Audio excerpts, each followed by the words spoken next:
En la guerra de desgaste que comenzó en 1967 y finalizó en 1970, la población civil del Valle del Jordán, niños, mujeres y hombres, fueron obligados a luchar por la vida, lo que duró alrededor de 4 años.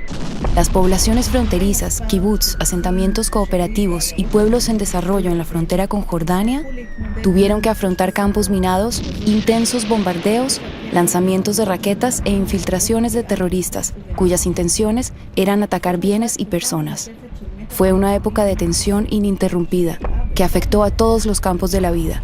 En el kibutz Sha'ar HaGolan, los niños fueron educados en la ideología de la educación conjunta. Por eso toda su vida se desarrolló no en la unidad familiar, sino en grupos de niños de igual edad que viven y se educan juntos en la casa de los niños. La guerra de desgaste no cambió los valores del kibutz, y en el espíritu de la educación conjunta, todos los grupos de niños descendían por las noches de las casas de los niños en la superficie a los refugios bajo tierra, y esto durante casi 4 años. Hola, ¿por qué están sentados en la oscuridad? Son del grupo de voluntarios del exterior que vino a ayudarnos. ¿No tienen refugios? ¿Por eso están aquí en el nuestro, en el del grupo Ilanot? No tengan miedo, pronto se termina. Hola, soy Gali, del grupo Ilanot. Conozco este asunto desde el 1er grado y ahora ya estoy en 3º. No me da miedo para nada, uno se acostumbra.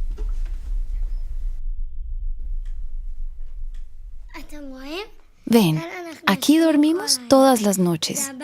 Esta es nuestra casa, y no solo por la guerra. En aquellos años estábamos todo el tiempo juntos, así se acostumbra nuestro kibutz. Todos los niños de la clase estudian y viven juntos. Nos encontramos con nuestros padres solo por las tardes por un corto tiempo, y a la noche ellos nos devuelven a la casa de los niños. Nuestros padres llaman a esto educación conjunta. Ahora, por la guerra, nos mudamos al refugio. Mi mamá es también niñera y mi papá está en el ejército en la reserva. Por eso hoy la abuela me va a llevar a la cama. Tenía 4 niños en el refugio. El menor era un bebé. Constantemente, no era yo la que los llevaba a la cama. Constantemente. Yo era la responsable del grupo de niños con los que trabajaba. Y mi lugar estaba allí. Nuestros padres eran un accesorio. Las figuras centrales de nuestras vidas en aquella época eran nuestras niñeras y nuestros maestros que nos acompañaban a descender al refugio. Y si los padres llegaban a ayudar, llegaban solo para ayudar. A veces venían también a visitarnos. Durante la guerra de desgaste era una joven madre de 25 años. Y tenía una hijita de 2 años y medio y una beba recién nacida. Tenía un sueño recurrente, en el cual venía una ola gigante, una especie de tsunami, e inundaba todo el Valle del Jordán.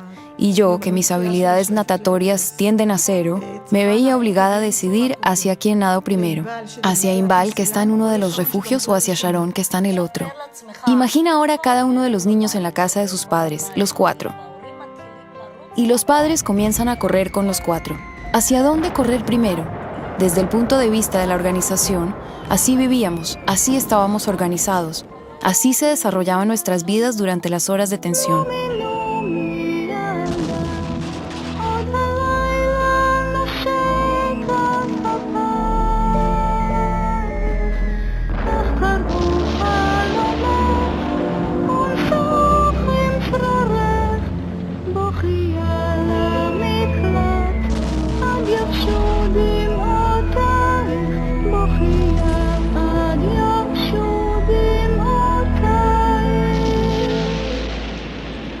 De vez en cuando teníamos miedo, pero puedo decir, fiel a mi vivencia, que me sentía protegida, aún durante los bombardeos. En esos momentos realmente sentíamos miedo, porque eso sucedía muy cerca, silbidos, explosiones, y los rostros preocupados de los adultos.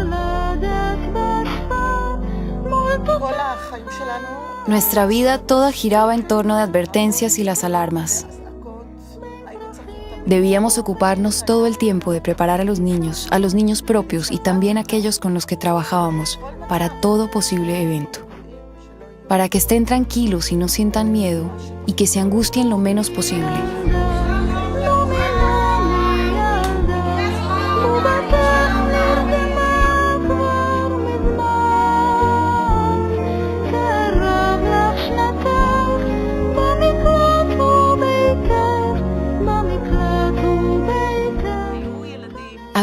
que sentían mucho miedo, no sabíamos a qué atribuirlo. Yo no supe relacionarlo con el miedo por la situación. Pensé que el niño tenía algún problema.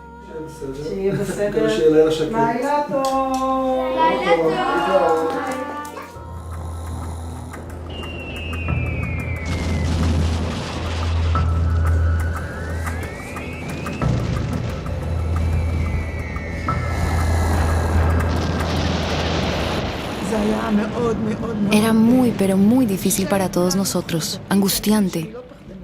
Y yo, que no soy miedosa, y que muchas veces cuando todos los adultos dormían en los refugios, me quedaba sola en casa con cierta despreocupación tonta e inocente.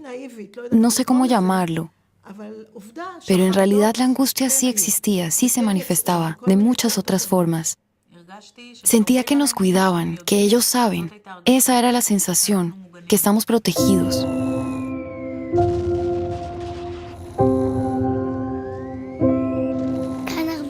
Aquí es mucho más divertido. Este lugar es solo nuestro. Sin los padres, de lo más divertido. ¿Qué?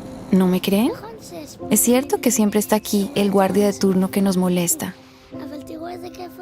Pero miren cómo podemos divertirnos sin que los adultos nos molesten.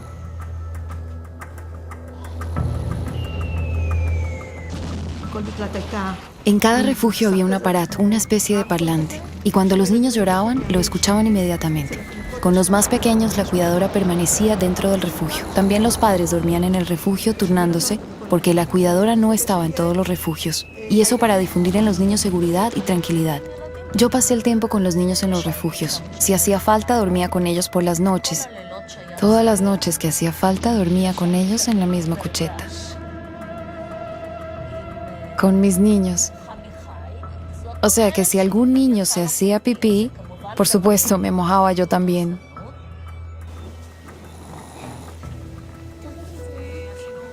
Hacíamos un montón de cosas que hacen los niños cuando están juntos, sin la mirada observadora de un adulto.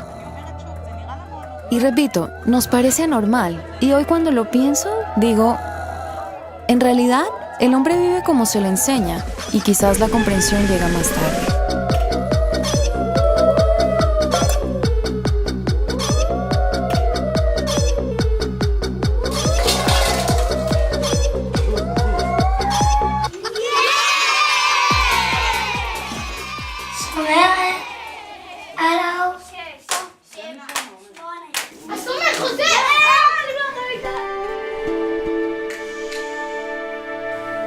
את לא מבינה מה קורה פה, בית משוגעים שלם, כל היום קופצים. אני לא מאמין. בית משוגעים היה.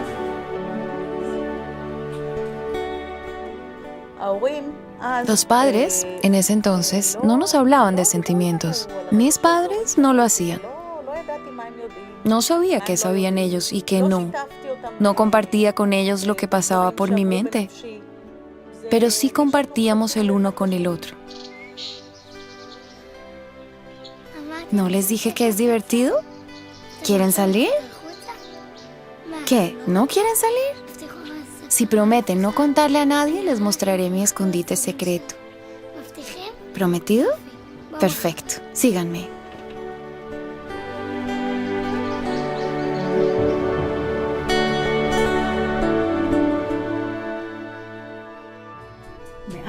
Desde el comienzo de la Guerra de los 6 días, hace 2 años, los miembros del kibutz están todo el tiempo abocados a la tarea de cavar canales y refugios para nosotros, y así nos construyen un hermoso parque de aventuras. Lo que me da un poco de miedo son las minas que se esparcen por nuestros campos. Varios tractores de los kibutz detonaron las minas y murió gente. Mi papá trabajaba en la plantación de bananas y al principio me preocupaba por él, pero ahora ya no temo para nada, porque hace mucho tiempo que está en la reserva, en el ejército, y me prometió que me cuidaría y también se cuidaría él. Mi pareja Dror estaba en la reserva. Era oficial en el regimiento de paracaidistas y se entrenaba saltando con el paracaídas cada 2 meses. Durante la guerra de desgaste y mes por medio, servía en la reserva por 15, 20 días en el Valle del Jordán, en la época de las persecuciones. Creo que mi mamá tiene un poco de miedo. Se muestra muy cool, pero desde que nació mi hermanita, se ocupa todo el tiempo de ella. Antes de dar a luz a mi beba, a mi segunda hija Sharon, él estaba en la reserva y llegó al hospital después de que yo ya había dado a luz. Le dieron un día franco y pronto tuvo que regresar. Mi situación era que tenía que salir del hospital a los 3 días con una bebita recién nacida que tenía que hacer dormir en la cama del refugio. Esto cuando su hermanita mayor no tenía más de 2 años y medio. A la tarde, cuando llego al cuarto de mis padres, la veo sentada escribiendo cartas a papá. Desde el punto de vista de la seguridad, hubo aquí mucho movimiento, y no creo que se haya dicho la última palabra. El martes, tu compañero Shauli hizo detonar una mina, y su pierna fue amputada por encima de la rodilla. Hoy de tarde hubo mucho movimiento. Se oyó la sirena, se declaró estado de alerta, y hubo muchos bombardeos en Ramat HaGolan en ambas direcciones. Sentí que es tener 2 hijos en 2 refugios distintos. Drori, siento como si hubiesen pasado meses desde que partiste. Ya te extraño muchísimo. Escribe apenas puedas. Muchos, muchos besos y abrazos. De tus 3 mujeres, Nurit, Inbal y Sharon. No dejábamos que se nos arruinaran las fiestas. Había celebraciones y fiestas. Nadie era feliz con los silbidos de las katyushas que eran lanzadas contra nosotros. Estas son las cosas de la vida. Y vamos a tratar de enfrentarlas lo mejor posible y de la forma más organizada que podamos. Creo que la gente aquí en el kibutz en ese entonces demostraron heroísmo, fueron héroes. Siguieron viviendo rutinariamente, trabajando y funcionando cuando la sombra de la muerte flotaba continuamente sobre sus cabezas. Ahora, no sé si hicimos bien, si dejamos una marca en nuestros niños. Sí, hubo heridas. Pero esto era un hecho dado, un hecho que, no creo que nadie piensa que se lo puede cuestionar. Cuando les pregunto a mis hijas, Inbal, la mayor, dice que no le quedó ninguna cicatriz. Ella cree que eso fue una gran experiencia, y los integrantes de su grupo son sus hermanos para toda la vida. Mi otra hija, Sharon, que era una bebita, dice en cambio otra cosa. Dice, ¿cómo pudiste? ¿Cómo? No culpo a mis padres, porque pienso que después de todo, ellos mismos pertenecen a la segunda generación de los que construyeron el kibutz. Mi madre llegó de Yugoslavia, ¿qué sabía ella? Creo que hubiera sido más correcto si cada uno hubiera crecido en la casa de sus padres, porque así debe ser, para tener la vivencia de la paternidad, para ser un mejor padre. No es justo juzgar aquella época, juzgarla con los criterios de hoy. Por supuesto que si hubiéramos dormido en familia y la beba hubiese estado a mi lado, habría sido hermoso. Pero una vez más, si mi marido no está en casa y yo tengo que salir corriendo con las 2 al refugio, eso es muy difícil. ¿Qué sentido tiene arrepentirse? ¿Qué es eso? ¿Significa que hiciste algo malo? ¿Puedes cambiarlo? No hay nada que hacer. Lo pasado, pisado. Hice lo que creí en ese momento que era lo mejor. No me puedo culpar, en serio, no tengo sentimiento de culpa. Viví en una sociedad determinada en la que eso era lo que todos hacían. Pensaba que el kibutz propone una forma de vida magnífica. Tendría que haber dejado el kibutz, no elegir el kibutz. No me importa qué se dice de nosotros. Algunos nos envidian y otros nos compadecen. A mí me da lo mismo. Me gusta el grupo y todo lo que nos divertimos juntos. Y estoy también triste y extraño a mis padres en los momentos difíciles. Pero después de todo, tengo la vida más interesante del mundo. Y si quieren ustedes saber cómo influye todo esto en mí, vengan a visitarme dentro de 40 años y podrán verme a mí, a Gali, la niña del refugio del grupo Ilanot.